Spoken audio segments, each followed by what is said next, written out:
আসসালামু আলাইকুম প্রিয় চাকরি প্রত্যাশী ভাই এবং বোনেরা, যে যেখান থেকে এই মুহূর্তে আমাকে দেখতে পাচ্ছেন সবাইকে আন্তরিক অভিনন্দন এবং শুভেচ্ছা জানিয়ে শুরু করছি আজকের ভিডিও। তবে মূল ভিডিওতে যাওয়ার আগে সবার কাছে রিকোয়েস্ট থাকবে যে প্লিজ চ্যানেলটা সাবস্ক্রাইব করে দিয়ে পাশে থাকবেন এবং অবশ্যই পুরো ভিডিও না টেনে দেখার অনুরোধ রইল।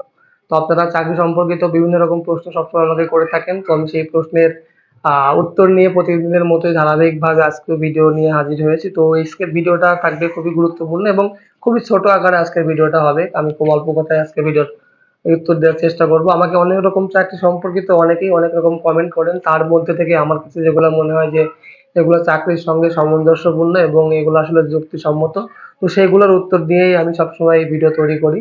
তো আজকেও তার ব্যতিক্রম করব না। আমাকে যারা কমেন্ট করেছেন তাদেরকে অসংখ্য ধন্যবাদ। চাকরি সম্পর্কিত আসলে অনেক তথ্য আসলে আপনাদেরকে জানানো প্রয়োজন, কারণ আপনারা অনেকেই এই সম্পর্কে জানেন না। তো যারা চাকরি সম্পর্কিত বিভিন্ন রকম প্রশ্ন করতে চান চাইলে আমাকে এই ভিডিওর কমেন্ট বক্সে প্রশ্ন করতে পারেন, অবশ্যই আপনাদের প্রশ্নের উত্তর দেওয়ার চেষ্টা করব। তো প্রথমেই আজকের ভিডিওটি যার কমেন্টে শুরু করছি তার নাম হচ্ছে মাসুদ রানা। উনি অ্যাকচুয়ালি আমাকে অনেকগুলো কমেন্ট করেছিল, তার মধ্যে থেকে ওনার দুইটা কমেন্ট আমি বাছাই করেছি, সেই দুইটা কমেন্টের উত্তর আমি এখন দেবো। তো প্রথম কমেন্ট হচ্ছে মাসুদ রানা ভাই আমাকে লিখেছেন, ভাই ধরেন আমার মালি পদে চাকরি হলো কিন্তু কিছুদিন পরে আবার নিয়োগ দিল, আমি কি ফায়ারম্যান পদে বা অন্য পদে ঢুকতে পারবো কিনা জানাবেন প্লিজ। অবশ্যই পারবেন। আমি যতদূর জানি বাংলাদেশ সেনাবাহিনীর অসামরিক পদে যদি প্রথমে আপনার চাকরি হয় এবং পরবর্তীতে যদি আপনি আবার পরের সার্কুলারে আবেদন করেন, সেক্ষেত্রে আপনাকে প্রথম যে কাজটা করতে হবে, আপনি যদি বৈধভাবে পুনরায় আবার অ্যাপ্লিকেশন করতে চান তাহলে আপনি যেখানে কর্মরত আছেন সেই ইউনিটের কর্তৃপক্ষের অনুমতি লাগবে।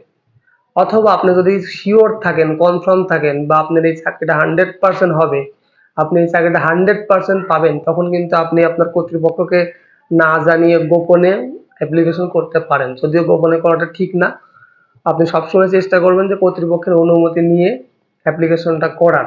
তারপর যদি আপনার চাকরিটা ওইখানে হয়ে যায়, আপনি চাকরি হওয়ার সাথে সাথে বর্তমানে যেখানে যে পদে কর্মরত আছেন সেখান থেকে রিজাইন দিয়ে দেবেন। রিজাইন দেওয়ার 14 দিন পরে আপনাকে একটা ছাড়পত্র দেওয়া হবে, সেই ছাড়পত্র নিয়ে আপনি সোজা চলে যাবেন এফসি অফিসে।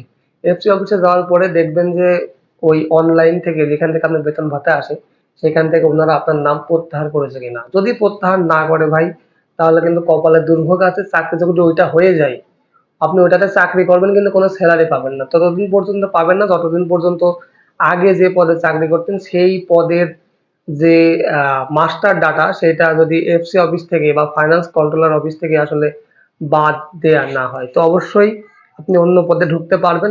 ঢোকার আগে অবশ্যই আমি যে কথাগুলো বললাম, প্লিজ যদি না বুঝে থাকেন দরকার হয় আবারও ভিডিওটি রিভাইজ করে আবারও দেখেন। সো প্লিজ এই কথাগুলো আসলে খুবই গুরুত্বপূর্ণ। অনেকেই হয়তো এই বিষয়ে জানে না, কেউ খোলাখুলি বলবেও না। আমি এর নিজের ভুক্তভোগী ছিলাম, সো আমি আমার ব্যক্তিগত ওপিনিয়ন থেকে আমি আপনাকে এই কথাগুলো বললাম। যদি আমার কথা বুঝতে না পারেন তাহলে আপনি পুনরায় আমার ভিডিওটা একটু ব্যাকে দিয়ে টেনে আবার শুনে আসুন। তো ধন্যবাদ মাসুদ রানা ভাই, আপনার প্রথম কমেন্টের আপনি উত্তর পেয়েছেন। দ্বিতীয় কমেন্ট মাসুদ রানা ভাই উনি আবারও আমাকে লিখেছেন যে ভাই আমার খালাতো ভাইয়ের হাতের আঙ্গুলের মধ্যে নখ কাটা, তার কি সেনাবাহিনীর বেসামরিকে চাকরি হবে, কোন পদে হবে? আসলে এইটা বলাটা খুবই টাফ ব্যাপার যে হাত মানুষের এমন একটা অঙ্গ যেটা হচ্ছে মানুষের প্রধান অঙ্গের মধ্যে আসলে পড়ে যায়। আর দেখেন যদি আপনাকে হঠাৎ লিখতে দেয়া হলো পরীক্ষার ভাইপা বোর্ডে, বা আপনাকে কোনো অফিসারকে দেখে একটা স্যালুট দিতে বললো, এখন আপনার হাতের মাঝের আঙ্গুল যদি না থাকে তাহলে জিনিসটা খুব অড দেখা যায়। আমি বলছি না যে চাকরি হবে না, এরকমটা বলছি না, হতে পারে কিছু কিছু ট্রেডে হইতে পারে, যেমন সিকিউরিটি গার্ড, তারপরে হইতে পারে আপনার মালি পদে, বা বিভিন্ন রকম যেগুলো ট্রেড আসলে ওই রকম হাইলাইটেড না, সেগুলো ট্রেডে আসলে চাকরি হইতে পারে। তবে একেবারেই যে হবে না বিষয়টা এরকম না, হতে পারে। তবে আমি এক্ষেত্রে একটু কনফিউজড আছি যে হবে কি হবে না। তারপর আপনারা চেষ্টা করে দেখতে পারেন। বাকিটা উপর আল্লাহর ইচ্ছা, এবং কর্তৃপক্ষ যদি মনে করে যে না আপনাকে চাকরিটা দিবে তাহলে দিতে পারে। তো thank you so much Masud Rana ভাই, আমি আপনার দুইটা কমেন্টের উত্তর দেওয়ার চেষ্টা করেছি। জানি না আপনার কতটুকু ভালো লাগলো, তবে ভালো লাগলে অবশ্যই কমেন্ট করে জানাবেন। এবং যারা চাকরি সম্পর্কিত বিভিন্ন প্রশ্ন করতে চান তারা অবশ্যই আমাকে প্রশ্ন করতে পারেন। এরপরে আমাকে কমেন্ট করেছেন বিডি গেমার র্যাপিড, উনি লিখেছেন এমওডিসি তে অ্যাপ্লাই করলাম, যদি টিকে যাই, তাহলে ডিসেম্বর মাসে যে সাধারণ সৈনিকের সার্কুলার আসবে তখন আবার আবেদন করা যাবে কি? ওই একই রকম কথা হয়ে গেল না? অবশ্যই যাবে। তবে সৈনিকের ক্ষেত্রে এখানে একটু ডিফারেন্স আছে। প্রথমত, সৈনিকের মাঠে বা সৈনিকের নিয়োগ বিজ্ঞপ্তি যখন প্রকাশ করা হয় তখন আপনার নিয়োগ বিজ্ঞপ্তি ভালো করে পড়ে দেখবেন। যদি কোনো সামরিক প্রশিক্ষণ এর প্রতিষ্ঠান থেকে যদি কেহ পলায়নকৃত বা বহিষ্কৃত হয় তাহলে কিন্তু পরবর্তীতে সে সৈনিকের জন্য অ্যাপ্লিকেশন করতে পারে না। তবে এখানে একটা আমি কথা বলে রাখি যে আপনি যদি এমওডিসিতে টিকে যান, যদি জয়েন না করেন অর্থাৎ ট্রেনিং এর জন্য যদি না যান, পরবর্তীতে সৈনিকের মাঠ যদি হয় সেখানে যদি আপনার চাকরি হয়ে যায় তখন আপনি দুইটার একটাকে বেছে নিতে পারেন। এছাড়া আর আপনার কোনো উপায় নেই। যদি এমওডিসিতে আপনি জয়েন করে মৌলিক প্রশিক্ষণের জন্য রাজেন্দ্রপুর যে এমওডিসির যে সেন্টার আছে, যে ওইখানে যদি আপনি যান, যদি একবার ওই খাতায় আপনার নাম উঠে যায় তাহলে কিন্তু পরবর্তীতে আপনি আর সৈনিকে অ্যাপ্লিকেশন করতে পারবেন না। সো এটা খুব ডিফিকাল্ট একটা চয়েস। আমি মনে করি যে এই ডিফিকাল্ট চয়েসের যে কোনো একটি চয়েস আপনাকে অনেক বুঝে শুনে বুদ্ধিমত্তা সহকারে প্রয়োজনে আরো সিনিয়র যারা আছে, যারা এই সম্পর্কে যারা বোঝে তাদের অ্যাডভাইসটা নিয়ে দেখতে পারেন। আমার অ্যাডভাইস, যদি আপনি জয়েন না করেন এমওডিসিতে তাহলে আপনি সৈনিকের মাঠে পরবর্তী মাঠে যদি আপনার চাকরি হয়ে যায় তাহলে আপনি এমওডিসিতে জয়েন না করে সৈনিকে জয়েন করতে পারবেন। এতে কোনো কোনো সমস্যা নেই। তো বিডি গেমার র্যাপিড, আশা করি আপনি আপনার কমেন্টের উত্তর পেয়েছেন। আমি আমার সর্বোচ্চটা দিয়ে চেষ্টা করেছি আপনার কমেন্টের রিপ্লাই করার জন্য। ধন্যবাদ আপনাকে কমেন্ট করার জন্য। এরপর আমাকে লিখেছেন মোহাম্মদ রিফাত ভাই, বেসামরিকে কি কি সমস্যা থাকলে মাঠে বাদ পড়ে যাওয়ার সম্ভাবনা যাবে বা থাকে? হ্যাঁ, প্রথমে একটা কথা বলি যে বাংলাদেশ সেনাবাহিনীর অসামরিক পর্যায়ে যারা চাকরি করে তারা কিন্তু কোনো প্রকার যোদ্ধা না। তাদেরকে কোনো প্রকার মৌলিক মানে যুদ্ধের কোনো প্রশিক্ষণ দেয়া হয় না। তাদেরকে নিয়ে যে বাংলাদেশের সরকার যুদ্ধে পাঠাবে বিষয়টা এরকমটা না। তো তাদের ক্ষেত্রে কি কি যোগ্যতা লাগে বা কি কি অযোগ্যতা লাগে সেই বিষয়ে আমি অনেক ভিডিওতে অনেক কথা বলেছি, আপনারা হয়তো পুরো ভিডিও মনোযোগ সহকারে শুনেন না। তো তারপরেও বলি, বাংলাদেশ সেনাবাহিনীতে সৈনিক পদে শুধুমাত্র একটা মেডিকেল হয়, যে মেডিকেলটা সাধারণ সৈনিক পদের মতো না।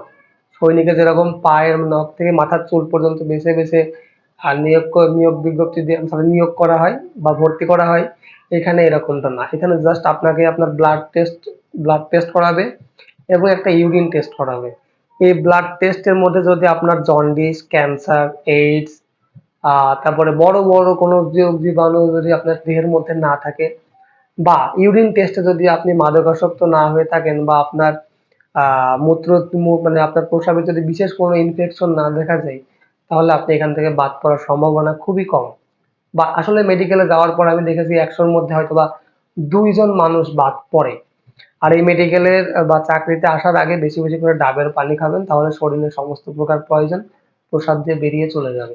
তো আশা করি মোহাম্মদ রিফাত ভাই আপনি আপনার প্রশ্নের উত্তর পেয়েছেন যে মেডিকেলে, আর্মিতে, বেসামরিকে মেডিকেলে জাস্ট এই ব্লাড টেস্ট এবং ইউরিন টেস্ট ছাড়া অন্য কোনো কোনো কিছু দেখে না। সো এখানে বাদ পড়ার কোনো টেনশন নেই। যদি আল্লাহ রিজিকের ব্যবস্থা করে থাকে তাহলে অবশ্যই আপনার চাকরিটাও এখানে হয়ে যাবে। তো আজকে এই পর্যন্তই ছিল। আমাকে অনেকে অনেক কমেন্ট করেছিলেন, সেখান থেকে কিছু কমেন্ট বাছাই করে আমার এই ভিডিওটা বানালাম। তো আশা করি আপনাদের ভালো লেগেছে। আপনাদের যদি চাকরি সম্পর্কিত কোনো রকম কোনো প্রশ্ন থাকে বা জানার ইচ্ছা থাকে তাহলে অবশ্যই আমাকে কমেন্ট বক্সে কমেন্ট করতে পারেন। আমি আপনাদের ভিডিও রিপ্লাই দেওয়ার চেষ্টা করব। তো অনেকক্ষণ অনেক কথাই বললাম, শেষ হয়ে যাওয়ার সময় সবার কাছে আমার একটাই রিকোয়েস্ট থাকবে, প্লিজ এই ভিডিওতে একটা লাইক করে দিন এবং অবশ্যই চ্যানেলটি সাবস্ক্রাইব করে বেল আইকনটি বাজিয়ে রাখবেন যাতে পরবর্তী যে কোনো ভিডিও ছাড়লে আপনি অবশ্যই আগে আগে নোটিফিকেশন পান।